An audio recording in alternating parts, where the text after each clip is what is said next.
नमस्कार, हस्तक्षेप में आपका स्वागत है। मैं हूं अमलेंदु उपाध्याय। लोकसभा चुनाव के बाद संसद के पहले सत्र में ही भारतीय जनता पार्टी और विपक्ष के बीच एक जबरदस्त टकराव देखने को मिला।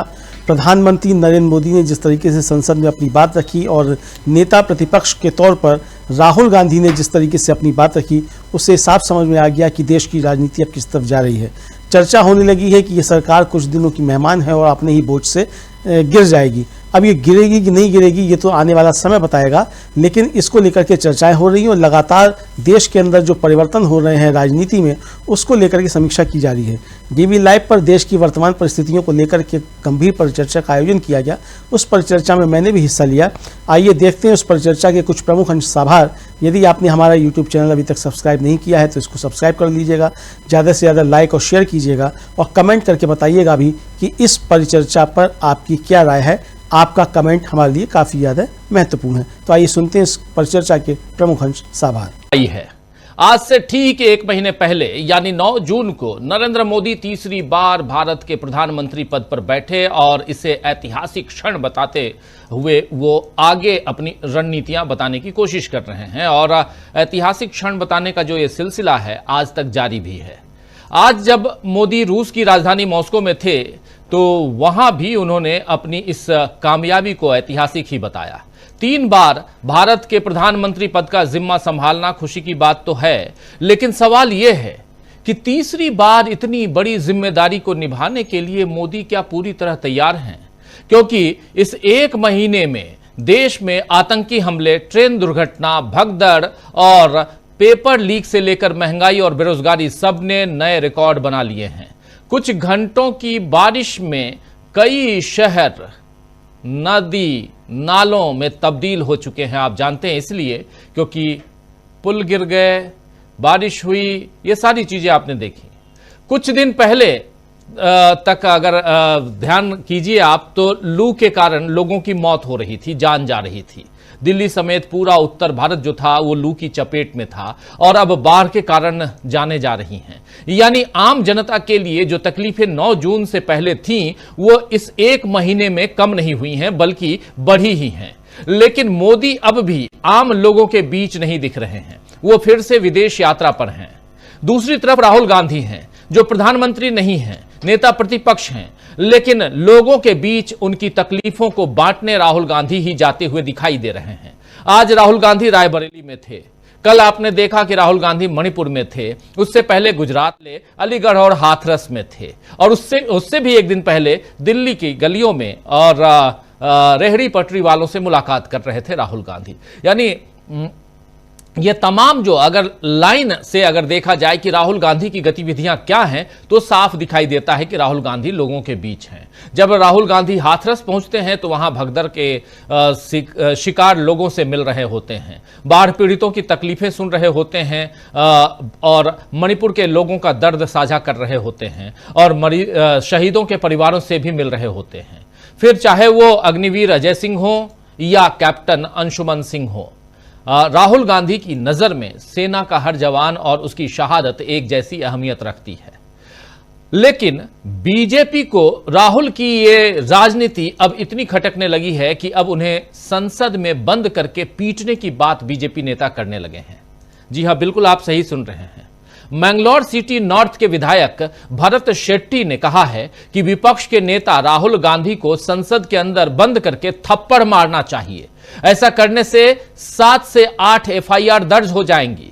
अगर विपक्ष के नेता राहुल गांधी मैंगलोर शहर आते हैं तो हम उनके लिए भी यहीं पर यही व्यवस्था करेंगे। और शेट्टी साहब ये भी कहते हैं कि कांग्रेस ने यह संदेश देना शुरू कर दिया है कि हिंदू और हिंदुत्व अलग अलग हैं। ऐसे नेताओं की वजह से भविष्य में हिंदुओं को खतरा होगा। दरअसल दोस्तों, बीजेपी ने अयोध्या की हार से कोई सबक नहीं लिया है, यह साफ दिखाई देता है और वो अब भी हिंदुत्व पर राजनीति करने की राह पर चल रही है। लेकिन इस राह पर चलकर मोदी जी अपना प्रभाव कम कर चुके हैं, जबकि नफरत के बाजार में मोहब्बत की दुकान खोलते हुए राहुल गांधी ने अपना कद और प्रभाव दोनों कितना बढ़ा लिया है, यह राहुल गांधी और जनता के बीच के कनेक्शन को देखकर समझा जा सकता है। आज जब राहुल गांधी रायबरेली में थे तो रायबरेली की कुछ घटनाओं को आपके सामने रखना चाहता हूं। पिक्चर ठीक होता हुआ दिखाई दे रहा है। बहुत अच्छी बात है कि नरेंद्र मोदी तीसरी बार प्रधानमंत्री बने। रिकॉर्ड बराबर कर लिया उन्होंने जवाहरलाल नेहरू जी का। लेकिन क्या नेहरू जी के समकक्ष दिखाई देते हैं नरेंद्र मोदी? क्या राहुल गांधी से पीछे हो चुके हैं नरेंद्र मोदी? नेहरू जी तो छोड़ दीजिए, सवाल बहुत हैं।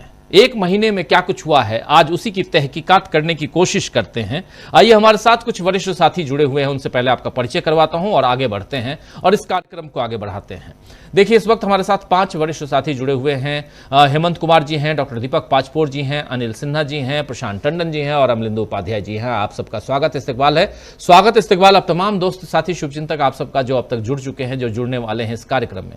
सीधा प्रशांत टंडन जी आपके पास आना चाहता हूं। प्रशांत जी, एक महीने का वक्त, 9 जून से 9 जुलाई, और आज इसकी चर्चा होनी चाहिए, कौन आगे कौन पीछे। और अब यह तो साफ है कि मोदी और राहुल की तुलना पहले बीजेपी चाहती थी कि तुलना हो, लेकिन अब देश चाहता है।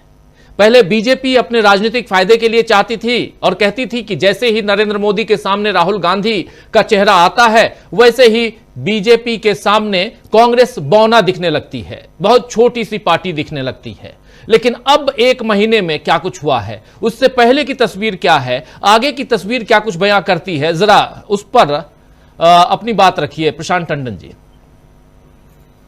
देखिए राजीव जी, आपने पिछले एक महीने की घटनाएं बता दी। कितने आतंकवादी हमले हुए, उसमें 3 हमले हुए, 8 सैनिक, 10 नागरिक उसमें मारे गए। पेपर लीक, कौन सा पेपर लीक है जो नहीं हुआ? नीट, यूजीसी से लेकर सारे पुल बह रहे हैं रोज एक, ये सब हो रहा है जो आपने बताया। इसकी लिस्ट बड़ी लंबी है। अब उसके अलावा देखिए, सबसे बड़ी बात क्या है कि 10 साल जो नरेंद्र मोदी का शासन था, उसमें विपक्ष नहीं था, विपक्ष बहुत कमजोर था। इस बार जनता ने विपक्ष को मजबूत करके भेजा है, और केवल मजबूत करके नहीं भेजा है, वहां पर नेता प्रतिपक्ष भी है राहुल गांधी। तो अब उस कलई खुल रही है, अभी तक कलई नहीं खुल रही थी। और जो मोदी साहब की जो गवर्नेंस है पिछले 10 साल की और अभी की भी, एक महीने की भी, आप ये देखिएगा कि वो बिलबोर्ड गवर्नेंस जिसको कहा जाए, यानी प्रचार के माध्यम से सरकार चल रही थी, सिर्फ प्रचार हो रहा था। अखबारों के फुल पेज ऐड और विश्व गुरु के तमगे और तमाम सारी कहानियां गढ़ दी गई। आप देखिए, आज सुबह ही आप बता रहे थे कि एक विज्ञापन आया, वॉर रुकवा दी पापा, विश्व गुरु के तमगे दिए जाते हैं, मोदी साहब ने वॉर रुकवा दी। ये एक मीडिया के, इनका जो मीडिया है, समर्थक मीडिया, उसमें चलता रहा। मॉस्को के विजिट पर है और अब तक का सबसे बड़ा हमला हो गया यूक्रेन पर।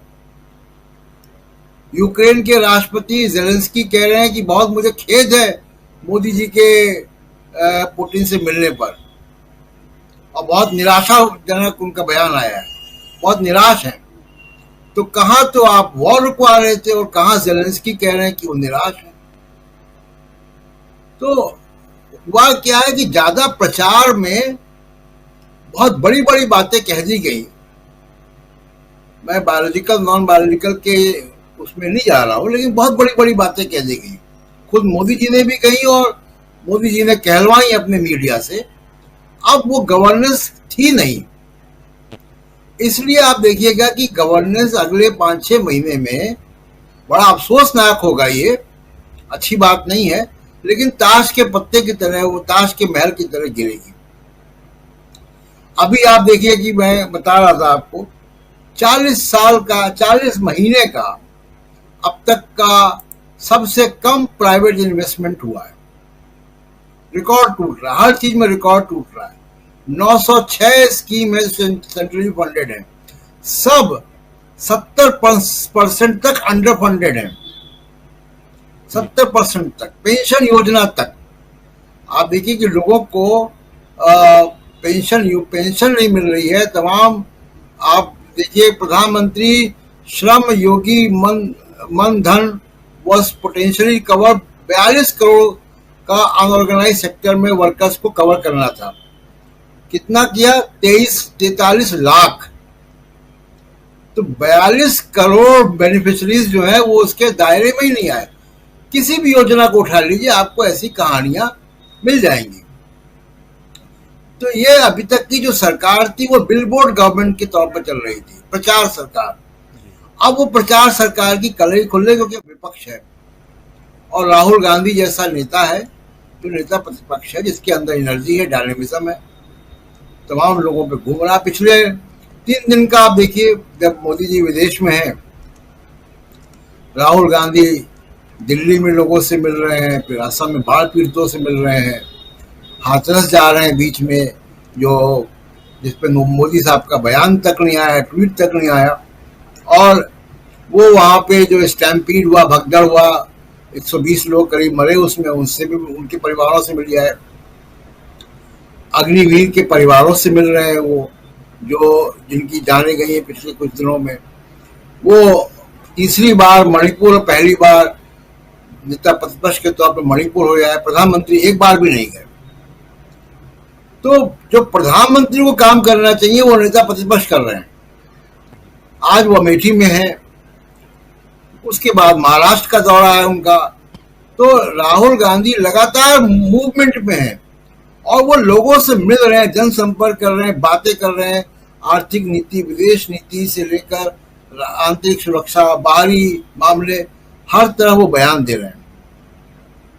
तो उनको ये फिक्र नहीं है अब कि ये मीडिया क्या कवर करता, क्या नहीं कवर करता, क्योंकि राहुल गांधी की आवाज अब सोशल मीडिया के तहत, उनके अपने मीडिया के तहत और डिजिटल मीडिया के तहत, हमारे आप जैसे मीडिया के तहत ये बात अब पहुंच रही नीचे तक। इसलिए आप देखिए कि नरेंद्र मोदी अब जो लग रहा है 1 महीने में, अगर आप देखिए कि 2 घटनाएं हुई है। राहुल गांधी लगातार दौरे कर रहे हैं, लगातार विजिबिलिटी उनकी, लोगों से मिल रहे हैं, बयान दे रहे हैं।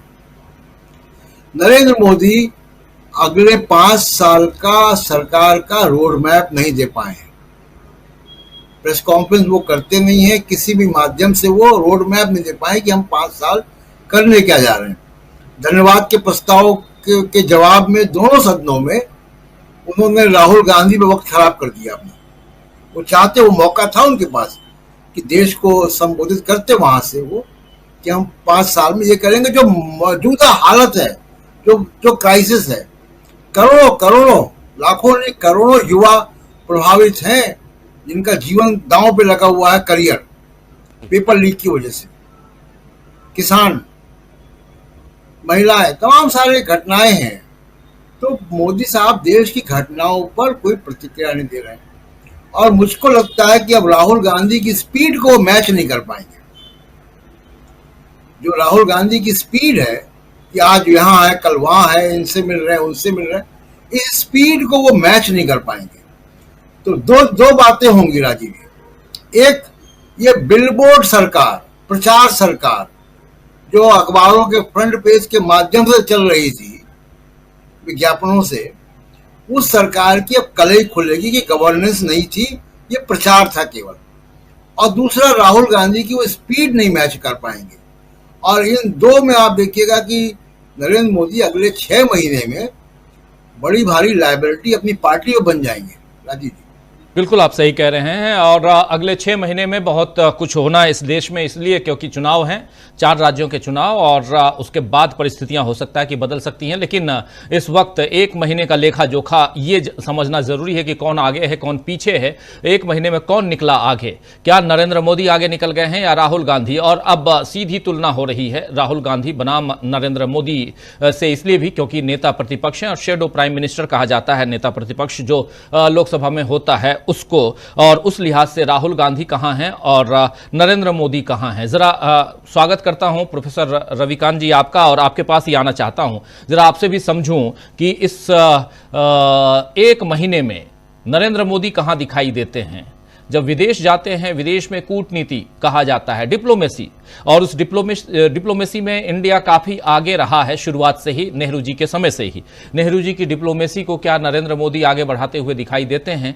जब रूस पहुंचते हैं और गले मिलते हैं पुतिन से, तो उधर नाराज होते हैं उनके दूसरे साथी यानी नरेंद्र मोदी जिनसे अभी G7 में मिल के आए थे, गले मिल के आए थे, याद होगा ज़ेलेंस्की, तो ये इधर नाराजगी और इधर मिलते हैं तो उधर नाराजगी। कब तक एक दूसरे की नाराजगी के बीच ये ऐसे ही पेंडुलम होते रहेंगे और उसके बाद फिर कहा जाएगा कि पापा ने वार रुकवा दी? तो ये जो बातें हैं इसलिए कही जा रही हैं क्योंकि अभी कल देखिए रूस ने बहुत बड़ा हमला किया था यूक्रेन के ऊपर, सबसे बड़ा हमला। उसकी चर्चा भी खूब रही क्योंकि जब नरेंद्र मोदी वहां पहुंच रहे हैं तब ये हमला क्या मायने रखता है। चलिए विदेश से हम उधर जाएंगे, लेकिन जरा देश लौटते हैं देश में। और राहुल गांधी जब रायबरेली पहुंचे आज, और उससे पहले एक लंबी फहरिस्त है जहां जहां पहुंचे हैं, वो सब गिना चुका हूं, आप सबको पता है अच्छी तरह से कि हर दिन किसी न किसी जगह वो अलग अलग राज्यों में नजर आए हैं। उस हिसाब से भी देखा जाए तो अब राहुल गांधी और नरेंद्र मोदी, कौन आगे है, कौन पीछे है, कौन रेंग रहा है, कौन दौड़ रहा है, जरा ये बताइए। शुक्रिया राजीव जी। मैं आपके अंतिम सवाल पर आऊं उसके पहले आपने एक बात कही थी तो मुझे हंसी आने लगी जी। आपने कहा कि मोदी जी गले मिलते हैं। मोदी जी गले नहीं मिलते हैं, गले पड़ते हैं एक्चुअली। आप उन तमाम नेताओं का रिएक्शन देखिए जिन जिन से वो गले पड़ते हैं। दूसरा, आपने एक सवाल शुरू में किया था कि मोदी जी कहां दिखते हैं। टेलीविजन पर दिखते हैं, गोदी मीडिया पर दिखते हैं, पूरा भजन मंडली लगी हुई है उनका स्तुति गान करने के लिए, तो वहां हमेशा, और वैसे भी वो अपने आप को नॉन बायोलॉजिकल घोषित कर चुके हैं, तो उनके भक्तों के सपनों में रोज दिखाई देते हैं। अब आपको दिखते हो ना दिखते हो तो उसमें मोदी जी का गुनाह नहीं है, ये हम लोगों का है जो हम लोग नहीं देख पा रहे हैं उनको। बहरहाल वो रूस में होते हैं तो भी टेलीविजन पर दिखते हैं, बाकी तो वो भारत में नहीं दिखते हैं, वो मणिपुर में नहीं दिखते हैं, वो हाथरस में नहीं दिखते हैं, वो ऊना में नहीं मिलेंगे आपको, वो किसानों के आंदोलन में कहीं नहीं दिखेंगे। वो आते हैं, पहले 8 बजे आते थे, आजकल भी ऐसे ही वो कभी आ सकते हैं, जरूरत पड़ेगी तो, जब चुनाव आएगा हरियाणा का या महाराष्ट्र का। लेकिन रही बात राहुल गांधी की, तो राहुल गांधी पहले भी एक्टिव थे। बहुत सारे लोग कहते हैं कि भारत जोड़ो यात्रा के बाद एक कंटिन्यूटी उनमें दिख रही है और वो कंसर्न दिख रहा है, लेकिन संवेदनशीलता उसके पहले भी दिखती थी। भट्टा परसौल मुझे लगता है कि वो पहला बड़ा आंदोलन था, और अपने ही सरकार को क्रिटिसाइज करने वाला अगर कोई नेता इस देश में है तो वो राहुल गांधी। ये किसी में हिम्मत है क्या पिछले 10 साल में कभी हुआ ऐसा कि नरेंद्र मोदी के किसी भी फैसले की आलोचना तो छोड़ दीजिए, किसी ने अगर यह भी कहा हो कि साहब इसका पुनर्विचार कर लीजिए, चाहे वो 3 काले कानून रहे हों किसानों के, 750 किसानों की आहुति हुई है, उसके बाद मोदी जी को याद आया जब उत्तर प्रदेश का चुनाव आ गया कि साहब हमसे कोई गलती हो गई हो। और वैसे भी नॉन बायोलॉजिकल है तो उनसे गलती वलती होती नहीं। दूसरा, नरेंद्र मोदी ने जो पूरा ऑरा बना रखा था, जो कभी आलोचना नहीं होती थी, राजीव जी आज एक बड़ी खबर कर्नाटक से आ रही है। कर्नाटक में एक दलित लीडर है जो 2002 से लगातार चुने जा रहे हैं। पिछले मोदी सरकार में वो कैबिनेट मंत्री थे, राज्य मंत्री थे। उनका नाम है रमेश और आगे कुछ उनका सरनेम है। उन्होंने आज एक बहुत बड़ी बात कही है, सीधा चुनौती दी, अटैक किया नरेंद्र मोदी पर। उन्होंने कहा है कि जो नरेंद्र मोदी की सरकार है, जो भारतीय जनता पार्टी है, वो दरअसल दलित विरोधी है। वो खुद दलित सांसद हैं। मुझे लगता है बीजेपी का सबसे बड़ा दलित फेस होंगे वो समय के अनुसार। और वो ये कहते हैं कि हमारे क्षेत्र के लोगों के बीच में हमें आजकल सुनना पड़ रहा है कि आप उस पार्टी में हैं जो दलित समाज की विरोधी है। ये जो आज सुनाई दिया है, ये दरअसल आगे चल करके एक बड़ी चुनौती बनने जा रहा है। इसके पहले भी कुछ आवाजें उठी, और ये तब है जब मोदी जी 240 पर आकर के रुक गए। यही मोदी जी अगर 290 पे होते तो क्या किसी की हिम्मत थी? लेकिन इस बार ये नहीं होगा। और मोदी जी अपने घर के भीतर हालात तो ये है कि बीजेपी संसदीय दल की बैठक अभी तक नहीं कर पाए इस डर के मारे। और एक तरफ राहुल गांधी हैं जिन्होंने, अब उनका घर तो अभी है ही नहीं, वो आराम नहीं कर रहे। जिनको लगता था कि साहब वो पार्ट टाइम पॉलिटिशियन है, आजकल कहा जा रहा है कि वो पर्यटन के लिए जा रहे हैं। वो पहले तो बहुत चलता था लेकिन अब चल नहीं रहा है। इसलिए नहीं चल रहा है कि वो व्यक्ति मणिपुर तीसरी बार गया, लीडर ऑफ अपोजिशन बनने के बाद पहली बार, लेकिन इसके पहले भी 2 बार हाथरस दौड़े जहां पे इतनी बड़ी भगदड़ हुई। दिल्ली में जो रेलवे के ड्राइवर्स थे, और ये क्यों गए थे? क्योंकि जो दुर्घटनाएं हो रही थी उसको समझना कि कहां समस्या है, ये होना चाहिए ना सरकार में। आज राजीव जी, राहुल गांधी वो काम कर रहे हैं जो सरकार को करना चाहिए, और मोदी जी वो काम कर रहे हैं जो कई बार विपक्ष में लोग करते हैं। आराम से मौज करते हुए विदेश का भ्रमण। इसके पहले तो उनको कहा जाता था कि वो भारत में आज आए हैं, कल आए हैं। उन्होंने कई देशों का भ्रमण कर लिया, लेकिन वो क्या लेकर के आए देश के लिए? अब यूक्रेन बनाम रूस में आप किसको नाराज कर रहे हैं? विदेश नीति का कुछ पता नहीं कि देश किस तरफ जा रहा है। वो प्रो अमेरिका हो रहा है कि कभी प्रो रसिया हो रहा है, क्या हो रहा है कुछ पता ही नहीं है। ये यहां नहीं चला। ये केवल विश्व गुरु का तमगा लेने के लिए कि मोदी जी का बस बढ़िया सा प्रवचन वहां हो जाए, लोग तिरंगा लेके पहुंच जाए, मोदी मोदी करें, बस केवल ये उनके भक्तों को चाहिए। इसके अलावा इस देश को आप क्या देंगे, इससे कोई सरोकार नहीं है। और यही वजह है कि आज देश के करोड़ों लोग, अधिकांश लोग, बहुसंख्यक लोग राहुल गांधी की तरफ देख रहे हैं। लीडर ऑफ अपोजिशन, जिसे शैडो प्राइम मिनिस्टर कहा जाता है, उसकी तरफ लोग देख रहे हैं। प्रधानमंत्री से तो नाउम्मीद हो चुके हैं। ये हालात है राजीव। बिल्कुल बिल्कुल आप सही कह रहे हैं। राहुल गांधी बनाम नरेंद्र मोदी या मोदी बनाम राहुल गांधी, ये हम यहां समझने की कोशिश इसलिए कर रहे हैं क्योंकि आज 9 जुलाई है दोस्तों, और आज से ठीक 1 महीना पहले नरेंद्र मोदी ने शपथ ली थी तीसरी बार प्रधानमंत्री पद की। और उसके बाद नरेंद्र मोदी के 1 महीने का कार्यकाल, और राहुल गांधी चूंकि 24 तारीख को जिस दिन सदन खासकर लोकसभा की कार्यवाही शुरू हुई 24 जून को, उस दिन से उन्होंने कार्यभार संभाला है नेता प्रतिपक्ष का। लेकिन 24 तारीख से लेकर 9 जुलाई तक राहुल गांधी के कार्यभार की समीक्षा और नरेंद्र मोदी के 1 महीने के कार्यभार की समीक्षा यहां अगर हम करें तो कौन आगे है, कौन पीछे है, और इसके साथ साथ देश की जनता के लिए क्या कुछ हो रहा है, देश की समस्याएं क्या दूर हो रही हैं, विकास के लिए एक वीडियो काफी वायरल हो रहा है। नरेंद्र मोदी भाषण दे रहे हैं, कह रहे हैं कि सड़कें जो हैं वो सैटेलाइट से सर्वे करके वो बनवाते हैं, और सड़कें ऐसे सैटेलाइट से सर्वे करके बनवा रहे हैं कि बारिश हो रही है और वहां गड्ढे यानी कि कुआं बन जा रहा है सड़क पे। तो ऐसे विजुअल्स क्यों तैर रहे हैं, यह नरेंद्र मोदी को समझना होगा। जबकि नरेंद्र मोदी और उनकी टीम सोशल मीडिया पर काफी एक्टिव है। 2012, 13, 14 इन सब में याद कीजिए, सोशल मीडिया के जरिए नरेंद्र मोदी इस देश के युवाओं पर राज करने लगे थे, उनके दिलों में राज करने लगे थे। लेकिन क्या वही सोशल मीडिया आज की तारीख में नरेंद्र मोदी के अपने ही क्रियाकलापों के कारण अब उनके लिए अभिशाप बनता जा रहा है? यह भी समझना होगा। यह हमको आपको नहीं, नरेंद्र मोदी और उनकी टीम को समझना होगा। हेमंत जी, आपके पास आना चाहता हूं। हेमंत जी, आप कैसे देखते हैं इस 1 महीने को? धन्यवाद राजीव जी।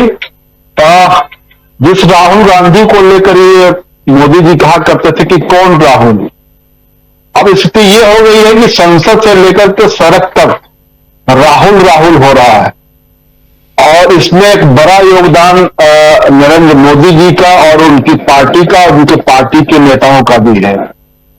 राहुल गांधी ने अपना रोड मैप तैयार कर लिया है, वो संसद में उनको क्या करना है, संसद से बाहर क्या करना है।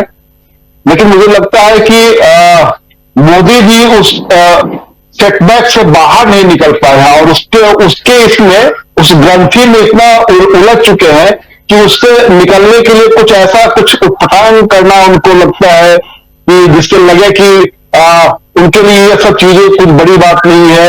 आई डोंट केयर वाले वो पूरा मोड में दिखाई देते हैं।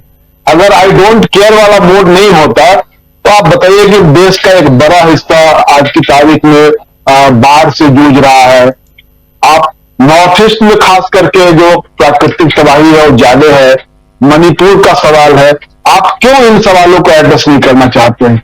राहुल गांधी अगर उन सवालों को एड्रेस करना चाह रहे हैं तो आप कर क्या रहे हैं? आपका एक नेता जो है बयान देता है कि उनको संसद के भीतर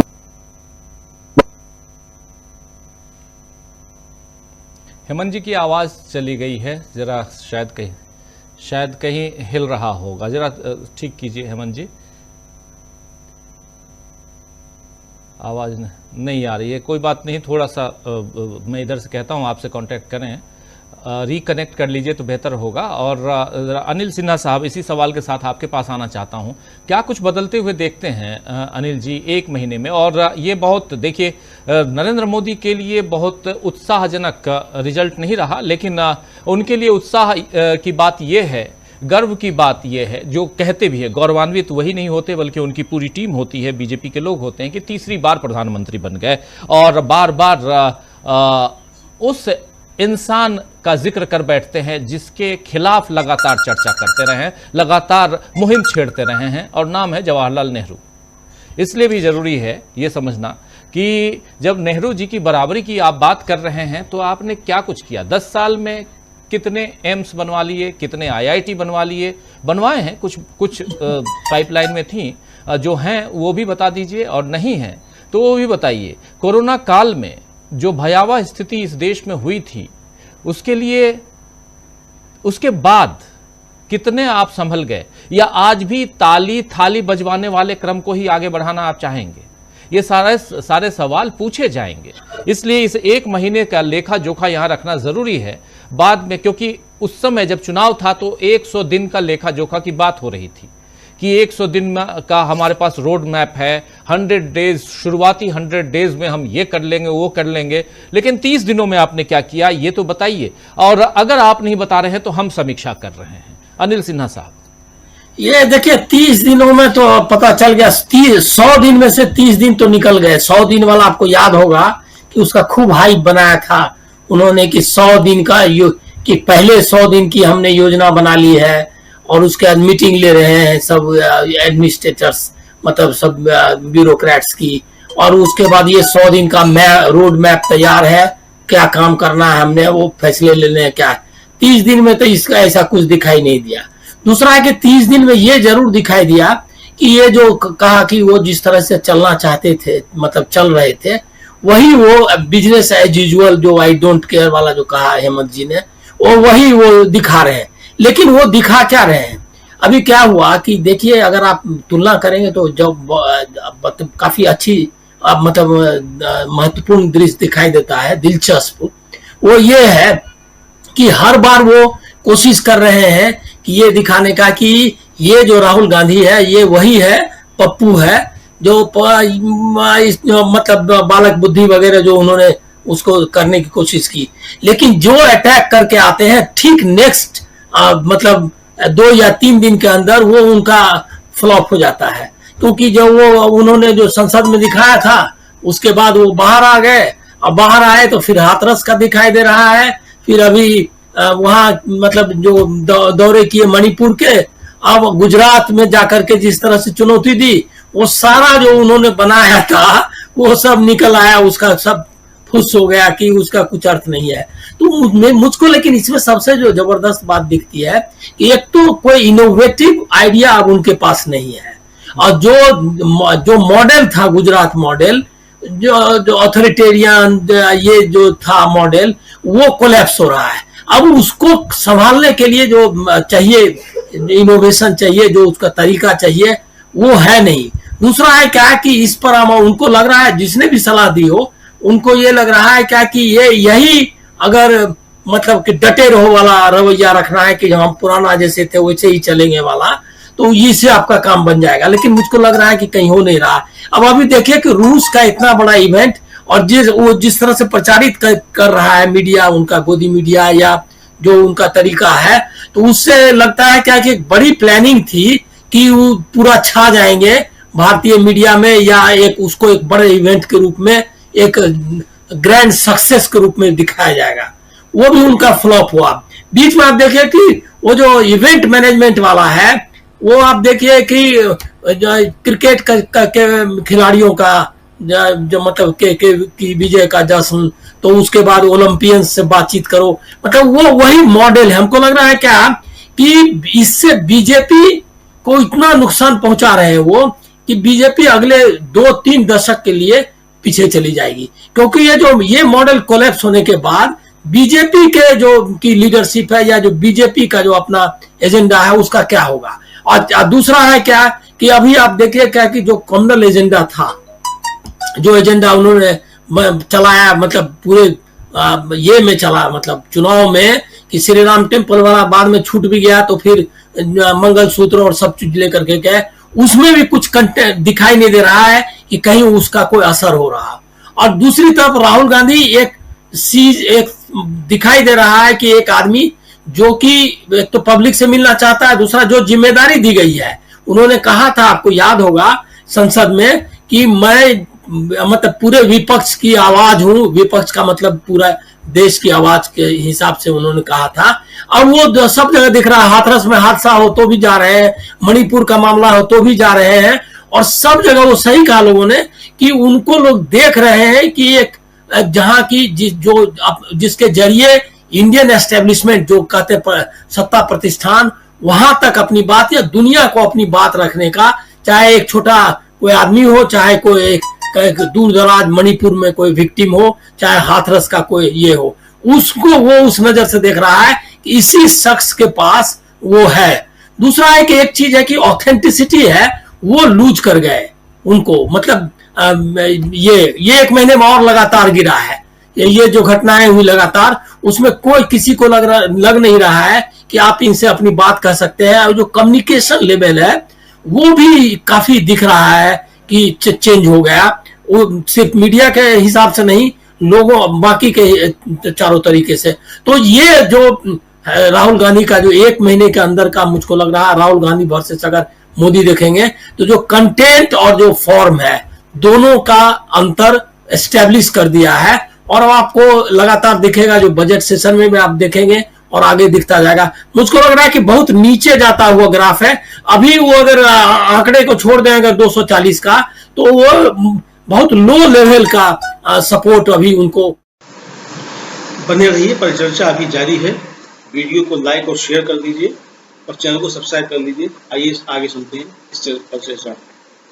प्राइम मिनिस्टर हैं, दोनों की तुलना करना यहां जरूरी है। हेमंत जी, जरा फिर से आना चाहूंगा आपके पास। आपकी आवाज उस समय बंद हो गई थी, रुक गई थी, प्लीज अपनी बात पूरी कीजिए और फिर डॉक्टर दीपक पाचपोर जी के पास आता हूं। इन्हीं तमाम चीजों को, तमाम मुद्दों को आगे बढ़ाते हुए, और यहां से तस्वीर जरा देखने की कोशिश करते हैं पिछला 1 महीना और आगे के 5 साल, और क्या 5 साल तक यही सारी बातें होती रहेंगी या बातें कुछ और भी होंगी, ये भी समझेंगे। हेमंत कुमार जी।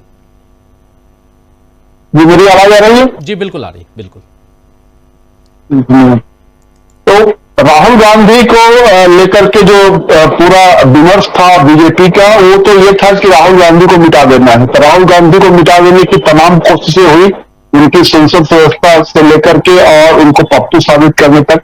लेकिन दिक्कत यह है कि राहुल गांधी उस फिनिक्स पक्षी की तरह राख से उठ करके फिर तन करके खड़े हो गए हैं और वो देश में घूम रहे हैं।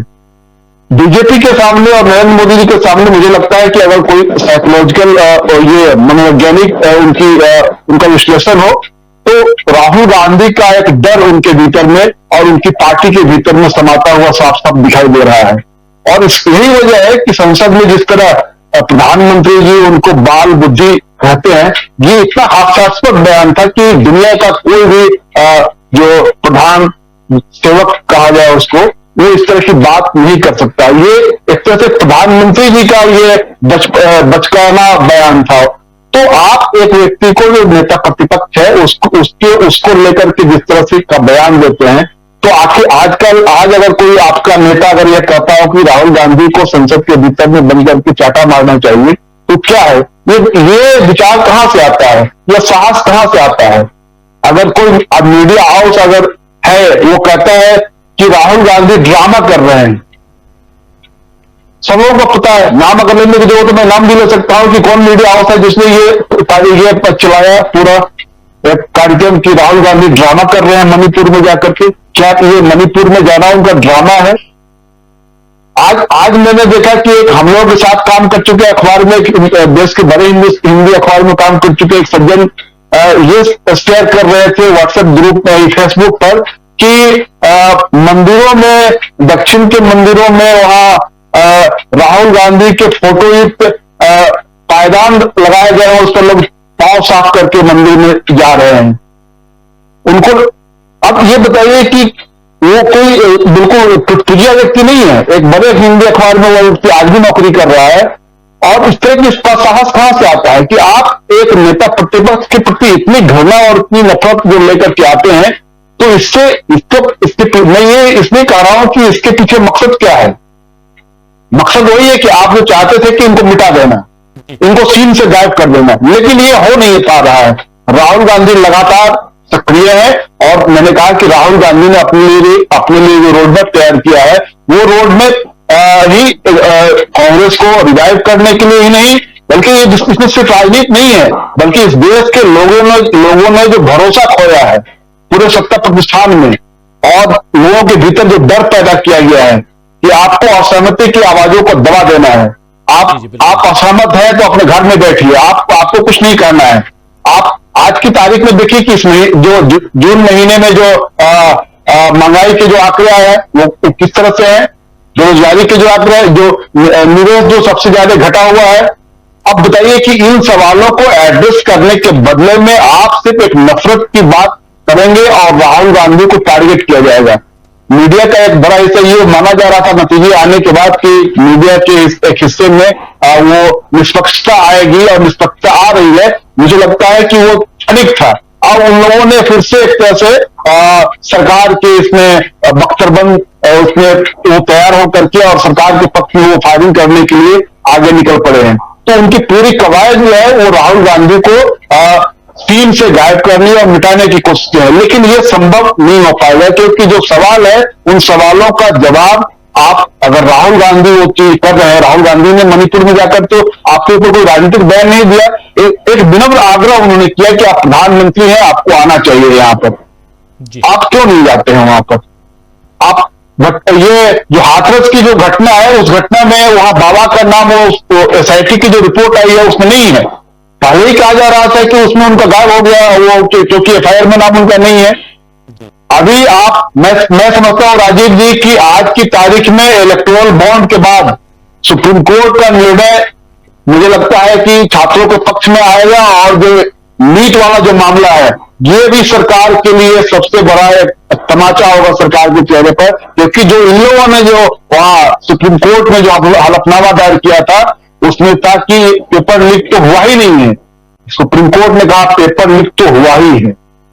अब आप बताइए कि ये जो सवाल सामने आएगा, इसको लेकर के आपने राहुल गांधी को बोलने तक नहीं दिया, आपने चर्चा तक नहीं होने दी, दोनों सदनों में यही हाल था। तो आप चाहते हैं कि जुबान बंद कर देना, तो राहुल गांधी इस बार मुझे लगता है कि रुकने वाले नहीं है। आप लाख कोशिशें कर ले, राहुल गांधी का एक तरह से जो भय सता रहा है बीजेपी को और नरेंद्र मोदी जी को, उससे उनको बाहर निकलना ही पड़ेगा। अगर आप नहीं निकलेंगे तो सही कहा अनिल सिन्हा साहब ने कि ये बीजेपी का ही नुकसान करेंगे, देश की जनता का तो नुकसान कर ही रहे हैं, ये अपनी पार्टी का भी नुकसान करेंगे, बहुत भारी नुकसान करेंगे। जी बिल्कुल बिल्कुल, आप सही कह रहे हैं। हम विश्लेषण दोस्तों कर रहे हैं राहुल बनाम नरेंद्र मोदी, इसलिए क्योंकि 1 महीने का वक्त गुजर चुका है, और ऐसे में ये जानना जरूरी है कि क्या आज की तारीख में बीजेपी बहुत सुखद महसूस करती है जब नरेंद्र मोदी के सामने राहुल गांधी आ जाते हैं, या अब बीजेपी के लिए परेशानी का सबब बन चुके हैं राहुल गांधी, ये समझना बहुत जरूरी है। लेकिन उससे पहले राहुल गांधी जब आज निकल रहे थे रायबरेली से फिर दिल्ली के लिए, तो रास्ते में लखनऊ के रास्ते में उनको कुछ किसानों के साथ उनकी मुलाकात हो गई। जरा क्या बातचीत चल रही है जरा सुन लेते हैं और चर्चा आगे बढ़ाते हैं। सीधे आऊंगा डॉक्टर दीपक पाचपोर जी आपके पास, और यही समझने के लिए इसी सवाल के साथ कि क्या आज की तारीख में बीजेपी के लिए राहुल गांधी परेशानी का सबब बन गए हैं। लेकिन पहले सुनते हैं क्या तो किसानों का हालचाल यहां जानते हुए राहुल गांधी और उसके बाद क्या कुछ बातचीत हुई है ये आप तक हम पहुंचा रहे थे। और अब सीधा डॉक्टर दीपक पाचपोर जी, क्या देखते हैं, कैसे देखते हैं आप राहुल बनाम नरेंद्र मोदी, क्या परेशानी का सबब बनते जा रहे हैं राहुल गांधी बीजेपी के सामने? राजीव जी देखिए, राहुल गांधी तो लंबे समय से, खासकर पिछले 2-2.5 सालों से वो परेशानी का सबब बने हुए हैं। अब स्थिति ये है, क्योंकि पहले उनके पास एक अच्छा खासा बहुमत था, उनके पास बहुत अच्छी ट्रोल आर्मी थी जो अच्छी खासी सक्रिय थी। उसके अलावा उनके पास मीडिया जो था, इसमें कुछ ताकतें तो अभी भी उनके पास, मोदी के पास सही ही। लेकिन अब वो जो परेशानी वाला जो मामला है उसका स्तर बढ़ के जो है हम कह सकते हैं कि अब मोदी जो है वो विचलित हो चुके हैं। उसका कारण ये है, देखिए लोकसभा में उनका जो व्यवहार बदला, वो व्यवहार पहले हमने 10 वर्षों में कभी नहीं देखा था। वो लंबे समय कभी नहीं बैठते थे लोकसभा के अंदर, लगातार वो बैठे रहे। खासकर जब भी कोई भी आक्रामक सांसद जो होता था भाषण देता था वो बैठते थे, और उठ के पहली बार हमने देखा कि वो 2-3 बार उठे और उन्होंने अपनी बात भी कही। हमने पिछले 10 वर्षों में उनका यह स्वरूप या इस तरह का व्यवहार जो है सदन के अंदर कभी भी नहीं देखा था, क्योंकि वो मान के चलते थे कि मैं अकेला हूं, वो सब पर भारी हूं। लेकिन उन्हें पहली बार ये पता चल गया कि अब मैं वैसा भारी नहीं, भरकम नहीं रह गया हूं, मेरी ताकत कम हो गई है, मैं खुद जो है बैसाखियों पर चल रहा हूं। ये बात हुई है। अब दूसरा ये हो रहा है कि लगातार जिस प्रकार से राहुल गांधी ने अपनी न्याय यात्रा, मैं इसे न्याय यात्रा का ही नया संस्करण कहूंगा, ये लगातार उसी विमर्श को आगे बढ़ा रहे हैं जो उन्होंने पिछली 2 यात्राओं में, भारत जोड़ो यात्रा और भारत जोड़ो न्याय यात्रा के दौरान उन्होंने किया था। वो समाज के हर वर्ग को छू रहे हैं, उस वर्ग को छू रहे हैं जहां पर कोई भी समस्या हो। किसानों का अगर आंदोलन हो रहा है तो जैसा कि इन्होंने बताया, जो भी प्रवक्ता थे किसान यूनियन के, उन्होंने बताया कि हमारे काफिले को देख के राहुल गांधी रुके और उन्होंने पूछा कि हम क्या बात है। फिर इन्होंने चकबंदी के बारे में, उस गांव के बारे में बताया वगैरह वगैरह। तो राहुल गांधी उस हर वर्ग को छूने की कोशिश कर रहे हैं और बड़ी सक्रियता से। जैसे रायबरेली में गए तो कैप्टन अंशुमन सिंह जो है वो भी शहीद हुए हैं, उसके माता पिता से मिले और उन्होंने फिर से इस बात को दोहराया कि हमारी सरकार आएगी तो हम इस अग्निवीर योजना को हम बंद कर देंगे। राजू जी, अब इसके बाद हम देखें कि मोदी जी जो रूस में जो कर रहे हैं, अगर आप इसका वर्णन देखें पूरे की पूरी उनकी रूस यात्रा का, तो उन्होंने इस प्रकार से वहां पर बात की कि यहाँ भारत की जो राजनीति है उसका, उन्होंने वहां जो नुकसान हुआ है उसकी भरपाई करने की कोशिश वो है सीमा पार में कर रहे हैं, वो रूस में कर रहे हैं। उन्होंने एक बताया कि सिर पर लाल टोपी रूसी, और उससे पता नहीं कई तरह की वहां पे उन्होंने बातें की। वहां पे जो भारतीयों के सामने वो मिले तो वो उड़ीसा का गमछा पहन के वो वहां पर गए हैं। उन्होंने जय जगन्नाथ का वहां भी नारा लगाया और उन्होंने बताया कि उड़ीसा में तो चमत्कार हो गया। अब मुझे ये समझ में नहीं आ रहा है कि यहाँ की भारत की राजनीति को लेकर वहां पर वो जो बता रहे हैं उसका क्या उन्हें फायदा मिलेगा? जो फायदा नुकसान होना था वो हो चुका है। उड़ीसा में ठीक है, उनकी सरकार भी बन गई, सब कुछ हो गया। अब इस प्रकार से वो जो नुकसान जो उन्हें भारत के अंदर हो रहा है, उनकी छवि जो गिरी है, उनकी ताकत जो कम हुई है, उसकी भरपाई वो विदेश यात्रा में, खासकर रूस में जाके वो कर रहे हैं। तो इसका मतलब है कि उनको एक सहारा चाहिए, एक जमीन चाहिए जहां से बता सकें कि देखिए मैं कितना बड़ा विश्व नेता हूं।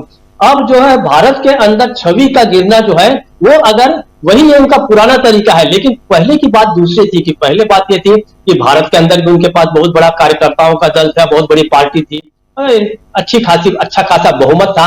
अब वो बहुमत तो है नहीं, तो उसको कहां पर भरपाई करें? इसके लिए हमें ऐसा लगता है कि आने वाले समय में मोदी साहब जो है अपनी छवि को चमकाने के लिए अधिक विदेशी दौरे कर सकते हैं। मतलब एक बड़े खर्चे के लिए हमें तैयार रहना होगा, पता नहीं अब और कहां जाएंगे। उन्होंने इस बात का उल्लेख किया कि पिछले 10 वर्षों में मेरी और पुतिन की जो है 17 बार मुलाकात हुई है। अब इतनी ही लगभग मुलाकात वो चीन के राष्ट्रपति से भी कर चुके हैं, लेकिन उन्होंने इनके माध्यम से ये भी बुलवाया अपने पुतिन साहब के माध्यम से कि चीनी राष्ट्रपति से ज्यादा सम्मान रूस के अंदर जो है वो भारतीय प्रधानमंत्री मोदी जी का है। बहुत सारी चीजें उन्होंने पुतिन के माध्यम से बुलवाई हैं।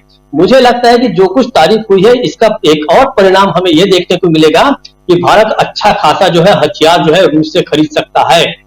फिर उन्होंने वहां पे शांति की बात की।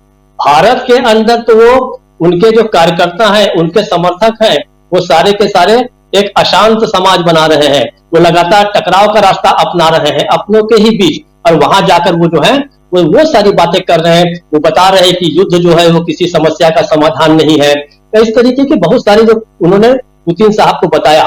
फिर उन्होंने ये भी बताया कि युद्ध में जो बच्चे मारे जा रहे हैं वो बड़ा उन्हें द्रवित करता है, उन्हें दुखी करता है। लेकिन ये यूक्रेन के ऊपर जो ताजा हमला हुआ है राजू जी, वो एक अस्पताल पर ही हुआ है, बच्चों के अस्पताल पर ही हुआ है।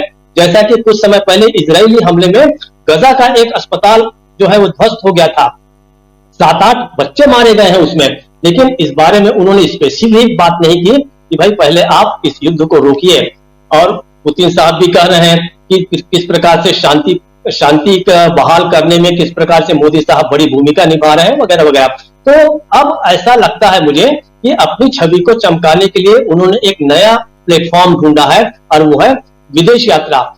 लेकिन हमें यह पता है कि इन विदेश यात्राओं का वैसा बहुत महत्व इसलिए नहीं होता क्योंकि इस पर लौटने के बाद चर्चा ही नहीं होती। न तो देखिए वो राष्ट्रपति के पास जाके बताएंगे जैसे कि प्रथा रही है और संवैधानिक उनकी जिम्मेदारी भी रही है। लेकिन विदेश यात्राओं से लौटने के बाद मोदी कभी भी जो है वो राष्ट्रपति को जाकर नहीं बताते, संसद के अंदर वो बताते नहीं कि मैं विदेश यात्रा गया तो उसका क्या क्या प्रतिफल हुआ, किन उद्देश्यों को लेकर मैं गया। वहां भी जाके वो भारतीयों के सामने उन्होंने भाषण दिया, उन्होंने अपनी राजनीतिक जीत बताई वगैरह वगैरह।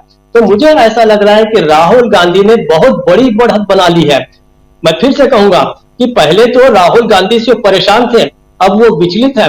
देखना ये होगा कि लौटने के बाद अब जो अगस्त में जो अगला सत्र होता है वहां पर क्या होने जा रहा है।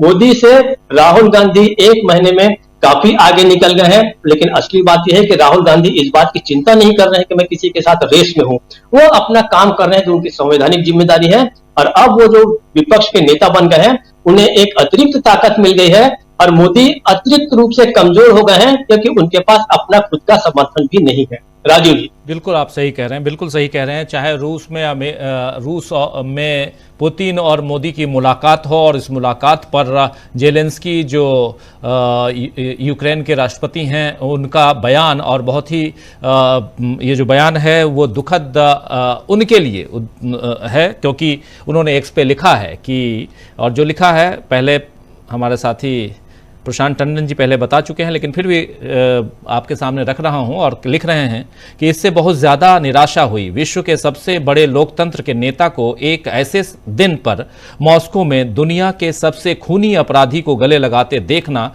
शांति प्रयासों के लिए बहुत बड़ा झटका है, ये कह रहे हैं जेलेंस्की। और इसलिए ऐसा क्योंकि कल सोमवार को अभी तक का सबसे बड़ा हमला रूस ने यूक्रेन पे किया, और अभी आप बता ही रहे थे कि एक अस्पताल पे भी हमला है, कई बच्चों की भी जान चली गई, और एक साथ 20 शहरों पर हमला था। और अभी तक जो रूस और यूक्रेन के बीच जो युद्ध चल रहा है पिछले 1.5-2 साल से, उसमें अभी तक का सबसे बड़ा हमला ये माना जा रहा है। उस लिहाज से भी जिस दिन नरेंद्र मोदी लैंड करते हैं मॉस्को, उसी दिन ये हमला क्या कोई सोची समझी रणनीति के तहत था या कुछ और था, ये तो नरेंद्र मोदी को अपने खुफिया एजेंटों के जरिए पता करवाना चाहिए। लेकिन जो डीलिंग, जो बातें, जो और दोनों देशों के बीच आज का नहीं पुराना रिश्ता है, रिश्ते के साथ साथ दोनों देशों के बीच सांस्कृतिक आदान प्रदान भी है, फिल्मों का आदान प्रदान भी है। राज कपूर से लेकर आज की जो फिल्में हैं, टेलीविजन शोज हैं, सीरियल्स हैं, सीरीज हैं, ये सब कुछ सबका आदान प्रदान होता है। और भारत में काफी रूस में भारतीय इन चीज़ों को, खासकर सिनेमा उद्योग को काफ़ी पसंद भी किया जाता है। और इसके अलावा भारत के साथ रूस और इंडिया की जब बात होती है तो इंडिया आज की तारीख में तेल खरीद रहा है, पेट्रोलियम उत्पाद खरीद रहा है, और वो भी रुपए में, रुपए रूबल ट्रेड के तहत खरीद रहा है, तो इंडिया को फायदा हो रहा है। तो ये तो इंडिया और रूस की बात है। लेकिन इसके साथ साथ भारत की जो राजनीति है वो कैसे प्रभावित होती है? वो ऐसे प्रभावित हो रही है कि यहां से लेकर अमेरिका तक सब आंखें तरेर कर देख रहे हैं कि नरेंद्र मोदी कर क्या रहे हैं। और यहां से नरेंद्र मोदी कहीं ना कहीं एक दूसरी रेखा खींचने की कोशिश में और कई सारी रेखाएं जो वो मिला करके जोड़कर आगे बढ़ाए हुए थे उसको मिटाते हुए भी नजर आते हैं। चलिए वहां न जाएं, अब थोड़ा सा राहुल गांधी की तरफ आते हैं और अमलेंदु उपाध्याय जी आपके पास आना चाहता हूं। अमलेंदु जी, राहुल गांधी एक दूसरी लाइन खींच रहे हैं, उस लाइन में बार बार नरेंद्र मोदी को खींच कर ला रहे हैं कि आप जा कहां रहे हैं। आप यूक्रेन की बात, रूस की बात, फिलिस्तीन की बात बाद में कीजिए, लेकिन पहले आप मणिपुर की बात कीजिए, पहले आप गुजरात की बात कीजिए, पहले आप कठुआ की बात कीजिए, पहले आप हाथरस की बात कीजिए। ये सारी बातें राहुल गांधी यहां उनको खींच के लाके कह रहे हैं। पहले आप अग्निवीरों की बात कीजिए, पहले आप यहां के किसानों की बात कीजिए, पहले आप कैप्टन अंशुमन के घर वालों की और उनकी बात कीजिए। ये बात राहुल गांधी बार बार खींच के ला रहे हैं और यहां से एक महीने में राहुल गांधी बहुत आगे निकलते हुए नजर आते हैं। आपकी टिप्पणी अमलेंदु जी। राजीव जी, कोई 20-25 साल पहले शायद जहीर कुरैशी का एक शेर था, वो पढ़ा था, उसकी ठीक से याद नहीं है, लेकिन उसका कुल मकसद ये था कि देखना है कि युद्ध तो दूसरे के घर में दिखाने की जगह अपने घर में देखी। तो यही राहुल गांधी खींच खींच के मोदी जी को लेकर के आते हैं कि महाराज दुनिया में जाकर के युद्ध बाद में रुकवा लेना, रूस और यूक्रेन का युद्ध बाद में रुकवा लेना, पहले अपने घर में जो हो रहा है उसको ठीक ठाक कर लो। जिम्मेदारी आपकी रूस और यूक्रेन का युद्ध रुकवाने की नहीं है। इस देश की जनता ने आपको रूस और यूक्रेन का युद्ध रुकवाने के लिए नहीं चुना था। इस देश की जनता ने आपको चुना था कि देश के अंदर अमन और शांति हो। और चूंकि आपने कहा था कि देश सुरक्षित हाथों में है, तो वास्तव में आप ये साबित कीजिए कि देश सुरक्षित हाथों में है। अभी तक जो नरेंद्र मोदी ने साबित किया है वो साबित ये किया है कि देश बहुत ही ज्यादा असुरक्षित हाथों में है। और राजीव जी, ये लगातार साबित हो रहा है। जिस तरीके से मणिपुर की घटना है, 16 महीने से ज्यादा हो चुके हैं, 3